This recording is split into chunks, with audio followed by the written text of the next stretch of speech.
complex web of care and compassion, and we as a country rely on them.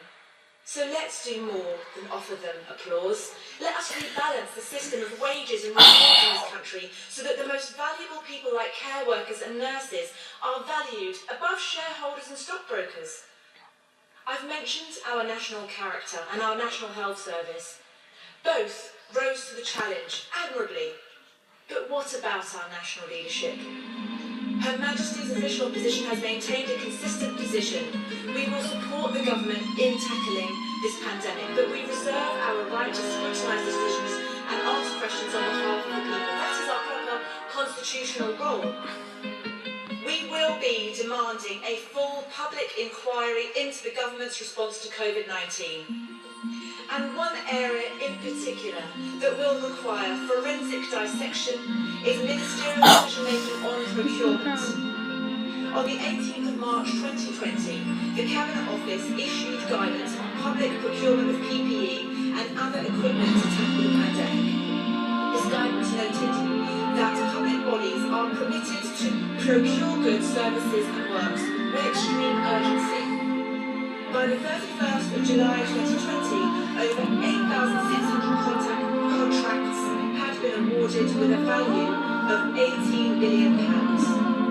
Of course we recognise that there is a need for speed, but the National Audit Office has reported... Please turn it down. ...a high priority laid to assess and process potential PPE leads from government officials, ministers' offices, MPs and members of the House of Lords. Down a bit more.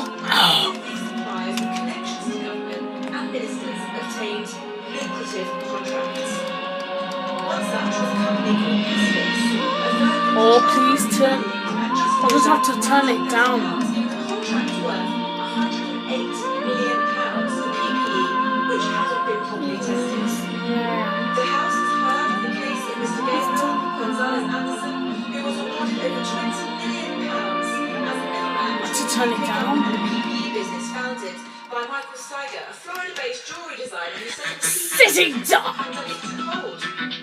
Or Stroud Conservative councillor Steve Deschamps, who ran a small... Sit down, Luke. Oh! Shows Party Deschamps signs a £156 million deal to import PPE. Again. These are just a few instances of a procurement scandal that will only grow as more of the truth emerges. The Prime Minister says over and over again that any government would have done the same. He's wrong. He mustn't judge others by his own standards. This is a government which has stretched the procurement rules to breaking point. Overseeing a bonanza for Douglas and wasted millions on the cronies and chums of government insiders. Doctors and nurses sent to the front line without working PPE while profiteers lined their pockets. Mr. Deputy Speaker, the public will get the answers they demand, and the guilty men and women, the hard-faced men who have done well out of the pandemic, will be called to justice. Now we face the first Christmas alongside COVID-19. Ministers must do more to explain the science behind their current plans for the tier system and their plans to relax the rules during Christmas. The PM says you must be jolly careful, but is his government? Is the Minister aware of the advice of Professor Andrew Hayward, Director of the UCL Institute of Epidemiology and Healthcare and a member of the SAGE Committee, who told the BBC that allowing people to meet up over Christmas amounted to throwing fuel on the COVID fire? That would definitely lead to increased transmission and likely leads to a third wave of infections and hospitals being overrun and more unnecessary deaths. Never been seen. Is the Minister confident that the government has done everything to avoid the third wave of the year?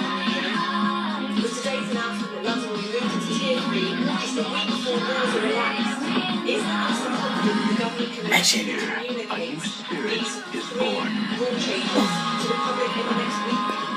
And what assurance can the Minister offer to the millions living in London and the south-east of England who will be under the Tier 3 rules on Wednesday that the measures taken will actually spread the virus and keep them and their families safe over Christmas? Delays. Of course. I've said the House before my concerns about the Christmas policy. What I care Kind of motion picture experience. recently we announced the 5-day relaxation don't understand. Could I just understand what is the position of the official opposition in respect of the Christmas fire break? You will Do they always know now my heart. oppose that, or are they still supporting What it? could happy, bro? Are they suspending? The second rule of the Professor is intervention. Everything has to be evidence-based.